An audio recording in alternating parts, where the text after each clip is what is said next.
तो कल्पना कीजिए एक इमरजेंसी रूम का दृश्य है। एक मरीज स्ट्रेचर पर बैठा है, वो थोड़ा भ्रमित सा लग रहा है और डॉक्टर के सवालों का जवाब देने में उसे काफी संघर्ष करना पड़ रहा है। हाँ, बिल्कुल एक टिपिकल इमरजेंसी का माहौल। सही कहा।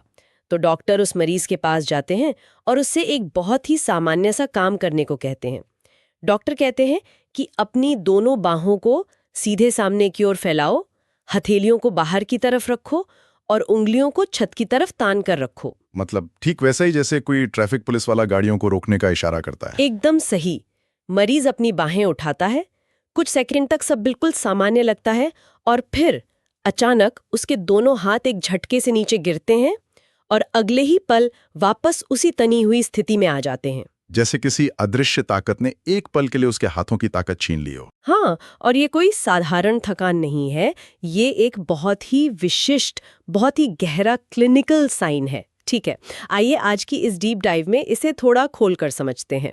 हमारा आज का मिशन इसी रहस्य को डिकोड करना है। बिल्कुल, और ये विषय सच में बहुत दिलचस्प है ना? क्योंकि हाथों की ये एक छोटी सी हरकत, जिसे चिकित्सा विज्ञान में एस्टेरिक्सिस कहा जाता है, असल में शरीर के अंदर चल रहे एक बहुत बड़े सिस्टम फेलियर का अलार्म है। तो मेरा पहला सवाल यही है कि आखिर ये शुरू कहाँ से हुआ? देखिए, अगर हम इसके इतिहास में जाएं तो 1953 में रेमंड एडम्स और जोसेफ फोली नाम के दो डॉक्टरों ने पहली बार इस घटना का विस्तार से वर्णन किया था। मतलब 70 साल से भी पहले? हाँ, उन्होंने देखा कि कुछ मरीजों में जो गंभीर लीवर की बीमारियों से जूझ रहे थे, उनके हाथों में एक अजीब तरह की फड़फड़ाहट या फ्लैप होता है। और अगर हम इस शब्द एस्टेरिक्सिस की जड़ों को देखें तो ये ग्रीक भाषा से आता है। अच्छा, ग्रीक भाषा से। इसका शाब्दिक अर्थ क्या है? हाँ, इसमें ए का मतलब है नहीं या अभाव, और स्टेरिक्सिस का मतलब है एक निश्चित स्थिति या पोस्चर बनाए रखना। तो इसका मतलब हुआ कि अपनी शारीरिक स्थिति को स्थिर रखने में मस्तिष्क की अचानक विफलता। बिल्कुल सटीक। श्रोताओं को ये समझना बहुत जरूरी है कि ये कोई बीमारी नहीं है, ये एक न्यूरोलॉजिकल मैनिफेस्टेशन है, एक तरह की खिड़की है जो हमें ये दिखाती है कि मस्तिष्क के मोटर कंट्रोल सर्किटरी में कुछ बहुत गंभीर रूप से गलत हो रहा है। ये जानना सच में जासूसी करने जैसा है। मतलब कैसे हाथ की एक छोटी सी हरकत ये बता सकती है कि किसी के लिवर, किडनी या दिमाग में क्या चल रहा है। बिल्कुल, एक डॉक्टर को जासूस बनना ही पड़ता है। लेकिन यहाँ एक चीज है जो मुझे हमेशा सोच में डालती है। हम अक्सर मांसपेशियों के झटके को एक अलग ही नजरिया से देखते हैं। जब हम किसी के हाथ को कांपते हुए देखते हैं तो हमारी पहली सोच यही होती है कि मांसपेशियां अचानक सिकुड़ रही हैं या उनमें ऐंठन आ रही है। हाँ, जैसे कोई करंट लग गया हो। बिल्कुल। लेकिन मैंने पढ़ा है कि एस्टेरिक्सिस के पीछे की पैथोफिजियोलॉजी इसके एकदम उलट काम करती है। यहाँ जो बात सबसे दिलचस्प है वो ये है कि ये मांसपेशियों के काम करने के बारे में नहीं है, ये उनके अचानक काम करना बंद कर देने के बारे में है। तो मतलब करंट लगने के बजाय करंट का कट जाना। एकदम सही। इसे हम इलेक्ट्रोमायोग्राफी या ईएमजी के नजरिए से देख सकते हैं, जो मांसपेशियों की विद्युत गतिविधि को मापता है। तो जो मरीज अपने हाथों को पीछे की ओर तान कर रखता है तो क्या होता है? उस वक्त मस्तिष्क का मोटर कॉर्टेक्स मांसपेशियों को लगातार सिग्नल भेज रहा होता है कि तने रहो, गुरुत्वाकर्षण के खिलाफ इस स्थिति को बनाए रखो। ईएमजी पर ये एक लगातार चलने वाले ग्राफ के रूप में दिखता है। अच्छा, और फिर अचानक वो फ्लैप आता है? हाँ, अचानक 50 से 200 मिलीसेकंड के लिए मस्तिष्क से आने वाला वो सिग्नल पूरी तरह से ब्लैकआउट हो जाता है। ईएमजी मशीन पर वो ग्राफ एकदम सपाट हो जाता है। अरे वाह, मतलब सच में पावर कट रूपी धागों को खींच कर रखा है। अचानक वह कठपुतली चलाने वाला 1 सेकंड के लिए धागों को ढीला छोड़ देता है, कोई सिग्नल नहीं। टोन एकदम खत्म। हाँ, और गुरुत्वाकर्षण अपना काम करता है, जिससे कठपुतली के हाथ नीचे गिर जाते हैं। लेकिन जैसे ही हाथ नीचे गिरते हैं, कलाई के जोड़ों में मौजूद स्ट्रेच रिसेप्टर्स घबरा जाते हैं। बिल्कुल, वे अलार्म बजा देते हैं। हाँ, वे रीढ़ की हड्डी और दिमाग को एक आपातकालीन संदेश भेजते हैं कि अरे हम गिर रहे हैं, और मस्तिष्क तुरंत वापस नियंत्रण अपने हाथ में लेता है, धागों को खींचता है और हाथ एक झटके से वापस ऊपर आ जाते हैं। ये एक बहुत ही शानदार और सटीक विजुअलाइजेशन है। ये जो गिरने और वापस ऊपर खिंचने का चक्र है, यही वो फ्लैप है जो हमें बाहर से दिखाई देता है। और मुझे लगता है कि इसी वजह से क्लिनिकल एग्जामिनेशन के दौरान इस संकेत को अन्य बीमारियों से अलग करना आसान हो जाता है, राइट? हाँ, एक न्यूरोलॉजिस्ट के लिए यह अंतर समझना बहुत महत्वपूर्ण है। उदाहरण के लिए ट्रेमर या कंपन को ही ले लीजिए। पार्किंसंस जैसी बीमारियों में दिखने वाला ट्रेमर एक लयबद्ध पेंडुलम जैसी गति है। मतलब उसमें एक रिदम होती है। बिल्कुल। वहां दो अलग अलग मांसपेशियां, एक खींचने वाली और एक मोड़ने वाली, बारी बारी से काम कर रही हैं। यह एक रिदमिक ऑसिलेशन है। लेकिन एस्टेरिक्सिस में कोई लय नहीं होती। मतलब ये पूरी तरह से एरिथमिक है। हाँ, हाथ गिरता है, वापस आता है, फिर शायद 2 सेकंड तक कुछ न हो और फिर अचानक 3 फ्लैप एक साथ आ जाएं। इसका कोई पैटर्न नहीं होता। और ये पॉजिटिव मायोक्लोनस से भी अलग है? एकदम सही कहा आपने। पॉजिटिव मायोक्लोनस में दिमाग अतिरिक्त करंट भेजता है, जिससे मांसपेशी जोर से सिकुड़ती है, जैसे नींद में अचानक झटका लगना। लेकिन एस्टेरेक्सिस तो पावर आउटेज की कहानी है। तो अब डॉक्टर इस पावर आउटेज को टेस्ट कैसे करते हैं? हाथों को 30 सेकंड तक सामने रखना तो एक तरीका है ही, जो हमने शुरुआत में डिस्कस किया। हाँ, लेकिन कई बार मरीज इतने बीमार होते हैं, शायद आईसीयू में होते हैं, कि वो अपनी बाएं 30 सेकंड तक हवा में नहीं रख सकते। तो ऐसे में क्या किया जाता है? ऐसे परिदृश्यों के लिए एक बहुत ही व्यावहारिक क्लिनिकल विकल्प है। मरीज को बिस्तर पर लेटे रहने दिया जाता है, उनकी बाहों को गद्दे पर सीधा टिका दिया जाता है और उन्हें सिर्फ अपने हाथों के पंजों को कलाई से ऊपर की ओर मोड़ने के लिए कहा जाता है। अच्छा, तो बांह उठाने की जरूरत नहीं है? बिल्कुल नहीं। ये उतना ही प्रभावी है, क्योंकि कलाई को मोड़े रखने के लिए भी उसी मोटर कंट्रोल की आवश्यकता होती है। और यहाँ 30 सेकंड का नियम बहुत महत्वपूर्ण है। 30 सेकंड ही क्यों? क्योंकि कभी-कभी न्यूरोलॉजिकल ब्लैकआउट तुरंत नहीं होता। मोटर कॉर्टेक्स कुछ सेकंड तक स्थिति को संभाल सकता है, लेकिन फिर वो थकने लगता है या टॉक्सिन्स का असर हावी हो जाता है और फिर फ्लैपिंग शुरू होती है। तो हमने ये डिकोड कर लिया है कि ये फ्लैप असल में क्या है, एक नेगेटिव मायोक्लोनस। लेकिन अब सबसे बड़े सवाल पर आते हैं। मस्तिष्क का वो कठपुतली चलाने वाला अचानक सिग्नल क्यों छोड़ रहा है? यही तो असली रहस्य है। हाँ, आखिर वो कौन सा सिस्टम फेलियर है जो दिमाग के इस कंट्रोल रूम तक पहुंच गया है? मैंने पढ़ा है कि ऐतिहासिक रूप से इस लक्षण का लिवर के साथ बहुत गहरा संबंध रहा है। बिल्कुल। शुरुआती दौर में तो डॉक्टर इसे सिर्फ लिवर फ्लैप ही कहते थे। Liver flap? ये नाम अपने आप में बहुत कुछ कहता है। हाँ, हालांकि आज हम जानते हैं कि ये सिर्फ लिवर तक सीमित नहीं है। लेकिन लिवर फेलियर या हेपेटिक एन्सेफेलोपैथी इसका सबसे क्लासिक और सबसे आम कारण है। तो इसके पीछे की पैथोफिजियोलॉजी क्या है? मतलब लिवर की बीमारी का असर सीधे हाथों के फड़फड़ाने पर कैसे पड़ता है? अगर हम इसे बड़ी तस्वीर से जोड़कर देखें तो हमारा शरीर एक विशाल शहर की तरह है और लिवर उस शहर का मुख्य वेस्ट मैनेजमेंट प्लांट है। जो शहर की सारी गंदगी साफ करता है। बिल्कुल। जब हम प्रोटीन खाते हैं तो हमारी आंतों में मौजूद बैक्टीरिया उसे तोड़ते हैं, जिससे अमोनिया नाम का एक अत्यधिक विषैला रसायन बनता है। एक स्वस्थ व्यक्ति में लिवर इस अमोनिया को खून से खींच लेता है और फिर यूरिया साइकिल के जरिए इसे यूरिया में बदल देता है, राइट? एकदम सही। और फिर किडनियां उस यूरिया को पेशाब के रास्ते बाहर निकाल देती हैं। लेकिन जब लिवर सिरोसिस या किसी अन्य बीमारी के कारण काम करना बंद कर देता है तो वो वेस्ट मैनेजमेंट प्लांट ठप हो जाता है। हाँ, और अमोनिया खून में जमा होने लगता है। और समस्या सिर्फ खून तक सीमित नहीं रहती। अमोनिया का अणु इतना छोटा होता है कि ये ब्लड ब्रेन बैरियर को आसानी से पार कर जाता है। मतलब दिमाग की वो सुरक्षा दीवार जो हानिकारक तत्वों को अंदर जाने से रोकती है, वो अमोनिया को नहीं रोक पाती। बिल्कुल नहीं। अमोनिया अंदर घुस जाता है और यहीं से वो पावर आउटेज शुरू होता है। जब अमोनिया दिमाग के अंदर प्रवेश करता है तो वहां जो सेलुलर तबाही मचती है, वो एस्टेरिक्सिस का असली कारण है। तबाही? मतलब दिमाग के अंदर क्या होता है? देखिए, दिमाग में एस्ट्रोसाइट्स नाम की कोशिकाएं होती हैं जो न्यूरॉन्स की देखभाल करती हैं। अमोनिया से निपटने के लिए एस्ट्रोसाइट्स अमोनिया को ग्लूटामेट के साथ मिलाकर ग्लूटामाइन में बदल देती हैं। अच्छा, तो वो उसे बेअसर करने की कोशिश कर रही हैं। हाँ, लेकिन ये एक दोधारी तलवार है। जब ग्लूटामाइन बहुत ज्यादा बन जाता है तो ये ऑस्मोसिस के कारण अपने अंदर पानी खींचने लगता है, जिससे एस्ट्रोसाइट्स सूज जाती हैं। इसे सेरेब्रल एडिमा कहते हैं। और इसका सीधा असर न्यूरोट्रांसमीटर्स पर पड़ता होगा, है ना? बिल्कुल। ग्लूटामेट दिमाग का मुख्य उत्तेजक सिग्नल है जो मोटर कंट्रोल के लिए जरूरी है।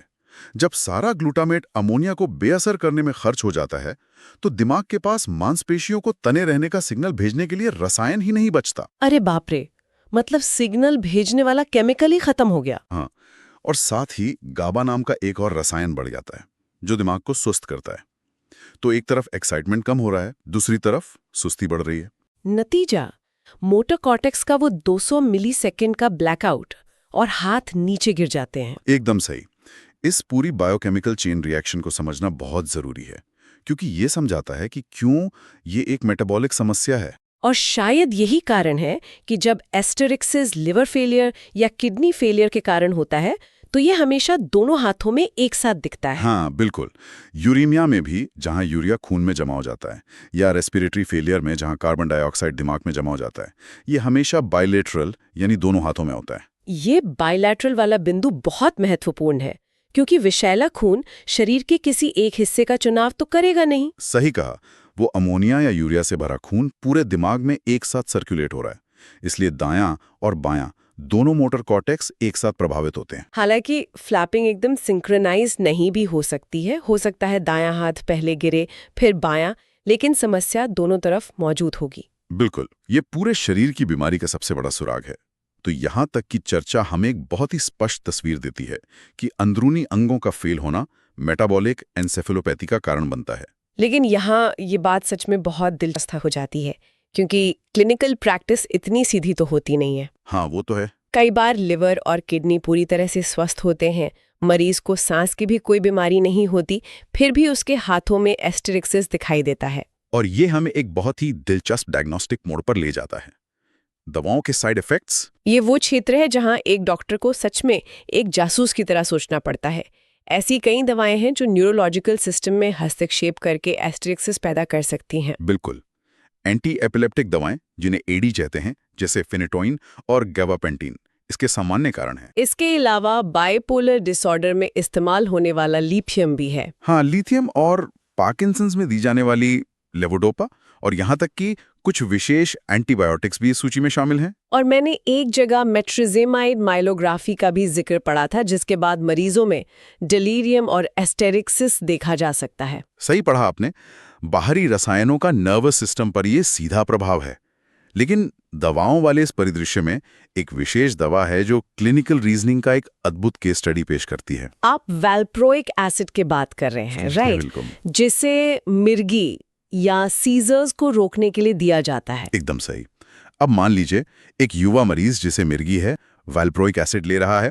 वो इमरजेंसी में आता है, उसे भ्रम हो रहा है और उसके दोनों हाथों में एस्टेरिक्सिस है। तो डॉक्टर पहली नजर में तो यही सोचेगा ना कि ये वैल्प्रोइक एसिड का सीधा न्यूरोटॉक्सिक साइड इफेक्ट है, मतलब दवा सीधे दिमाग को सुन्न कर रही है। जाएं तो कहानी कुछ और ही निकलती है। मतलब दवा सीधे तौर पर मोटर कॉर्टेक्स को बंद नहीं कर रही है? बिल्कुल नहीं। असल में ये दवा एक बहुत ही चालाक तरीके से शरीर के उसी वेस्ट मैनेजमेंट सिस्टम पर हमला करती है जिसके बारे में हमने अभी बात की थी, यानी यूरिया साइकिल। अच्छा, तो वैल्प्रोइक एसिड लिवर में क्या गड़बड़ करता है? ये लिवर के अंदर कार्निटाइन नाम के एक आवश्यक तत्व को कम कर देता है, या फिर यूरिया साइकिल को चलाने वाले एक मुख्य एंजाइम जिसे CPS1 कहते हैं, उसे ब्लॉक कर देता है। ओह, तो इस ब्लॉक के कारण लिवर पूरी तरह से स्वस्थ होने के बावजूद अमोनिया को यूरिया में नहीं बदल पाता? एकदम सही पकड़े हैं। नतीजा ये होता है कि मरीज के खून में अमोनिया का स्तर खतरनाक रूप से बढ़ जाता है, जिसे हाइपर अमोनीमिया कहते हैं। मतलब वैल्प्रोइक एसिड ने लिवर को खराब नहीं किया, लेकिन उसने लिवर के काम करने के तरीके को रोक दिया। हाँ, और वो बढ़ा हुआ अमोनिया वापस दिमाग में जाता है और फिर से वही एस्ट्रोसाइट्स की सूजन और ग्लूटामेट की कमी वाली कहानी दोहराई जाती है। ये मेडिकल साइंस की सुंदरता है। समस्या दिमाग में दिख रही है, कारण खून में बढ़ा हुआ अमोनिया है, लेकिन उस अमोनिया को बढ़ाने वाला लिवर की बीमारी नहीं, बल्कि बाहर से दी गई एक दवा है। यही तो कारण के पीछे का कारण खोजना है। ऐसे मामले में एक डॉक्टर सिर्फ एस्टेरिक्सिस देखकर दवा बंद नहीं कर सकता। उसे ये समझना होगा कि अमोनिया का स्तर जांचना और उसे कम करना प्राथमिकता है। बिल्कुल। तो अब तक हमने उन सभी स्थितियों की पड़ताल कर ली है जहां एस्टेरिक्सिस शरीर के दोनों तरफ यानी बाइलेटरल होता है। लेकिन क्या हो अगर डायग्नोस्टिक गेम पूरी तरह से पलट जाए? मतलब अब किस स्थिति की बात कर रही हैं? मेरा मतलब है, अभी तक हमने दोनों हाथों में होने वाले झटकों की बात की, लेकिन क्या हो अगर किसी मरीज का सिर्फ एक हाथ ऐसे झटके खाए, एक तरफा एस्टेरिक्सिस? इससे एक बहुत जरूरी सवाल खड़ा होता है। ये डायग्नोसिस का सबसे क्रिटिकल जंक्शन है। कल्पना कीजिए कि डॉक्टर मरीज को अपने दोनों हाथ सामने रखने को कहते हैं। और मरीज हाथ उठाता है। लेकिन इस बार केवल दायां हाथ फ्लैप कर रहा है, बायां हाथ बिल्कुल स्थिर है, एक चट्टान की तरह। ये एक तरफा या यूनिलैटरल एस्टेरिक्सिस है। तो इसका क्या मतलब निकाला जाए? जैसे ही कोई डॉक्टर ये देखता है तो मेटाबॉलिक बीमारियों, लिवर, किडनी और अमोनिया के सारे विचार दिमाग से निकाल देने चाहिए। क्योंकि अगर समस्या खून में होती, चाहे वो अमोनिया हो या कोई दवा, तो वो दोनों हाथों को प्रभावित करती, राइट? बिल्कुल सही लॉजिक है। अगर सिर्फ एक हाथ में पावर आउटेज हो रहा है तो इसका मतलब है कि समस्या पूरे सिस्टम में नहीं है, बल्कि उस तार में है जो उस विशिष्ट हाथ को कंट्रोल कर रहा है। मतलब ये एक स्ट्रक्चरल न्यूरोलॉजिकल डैमेज की ओर इशारा करता है। हाँ, आमतौर पर इसका मतलब है कि मस्तिष्क के एक विशिष्ट हिस्से में इस्कीमिक स्ट्रोक हुआ है या खून की नस फटने से इंट्रासेरिब्रल हेमरेज हुआ है। तो एनाटॉमी के नजरिए से वो डैमेज कहाँ होता है? जब हम मोटा कंट्रोल के रास्तों को देखते हैं तो मस्तिष्क में कई चेकपोस्ट और रिले स्टेशन होते हैं। इनमें से सबसे महत्वपूर्ण है थैलेमस। थैलेमस जो मोटर और सेंसरी सिग्नल का मुख्य हब है। हाँ। यूनिलेटरल एस्टेरिक्सिस के सबसे ज्यादा मामले थैलेमस, विशेष रूप से इसके वेंट्रोलैटरल न्यूक्लियस में हुए स्ट्रोक या घाव के कारण देखे जाते हैं। जब ये रिले स्टेशन डैमेज होता है तो पोस्चर बनाए रखने वाले सिग्नल अचानक कट जाते हैं। और मुझे लगता है कि केवल थैलेमस ही नहीं, मस्तिष्क के कुछ अन्य हिस्से भी इसमें शामिल हो सकते हैं। बिल्कुल। मस्तिष्क के जो अन्य हिस्से मूवमेंट और पोस्चर को प्लान और कंट्रोल करते हैं, जैसे कि फ्रंटल कॉर्टेक्स, पैराइटल कॉर्टेक्स और मस्तिष्क के बहुत गहरे हिस्से जिन्हें बेसल गैंग्लिया कहा जाता है। हाँ, वो मोटर लूप, कॉर्टेक्स से बेसल गैंग्लिया, वहां से थैलेमस और वापस कॉर्टेक्स। एकदम सही। इस लूप में कहीं भी कट लगने से वो 200 मिलीसेकंड्स का ब्लैकआउट ट्रिगर हो सकता है और एक तरफा एस्टेरिक्सिस हो सकता है। और यहाँ न्यूरो एनाटॉमी का वो क्लासिक नियम भी लागू होता होगा, पिरामिडल डिकसेशन। हाँ, जो चिकित्सा के हर छात्र को पहले साल में पढ़ाया जाता है। हमारे मस्तिष्क का बायां हिस्सा शरीर के दाहिने हिस्से को नियंत्रित करता है और दायां हिस्सा बाएं को। क्योंकि मोटर न्यूरॉन्स मस्तिष्क के निचले हिस्से मेड्यूला में जाकर एक दूसरे को क्रॉस करते हैं। बिल्कुल। इसलिए अगर एस्टेरिक्सिस मरीज के दाहिने हाथ में हो रहा है तो डॉक्टर को तुरंत समझ जाना चाहिए कि स्ट्रोक या घाव मस्तिष्क के बाएं हिस्से के थैलेमस या कॉर्टेक्स में है। इसे ही कॉन्ट्रालैटरल या विपरीत दिशा का प्रभाव कहते हैं। लेकिन न्यूरोलॉजी बिना अपवादों के कभी पूरी नहीं होती।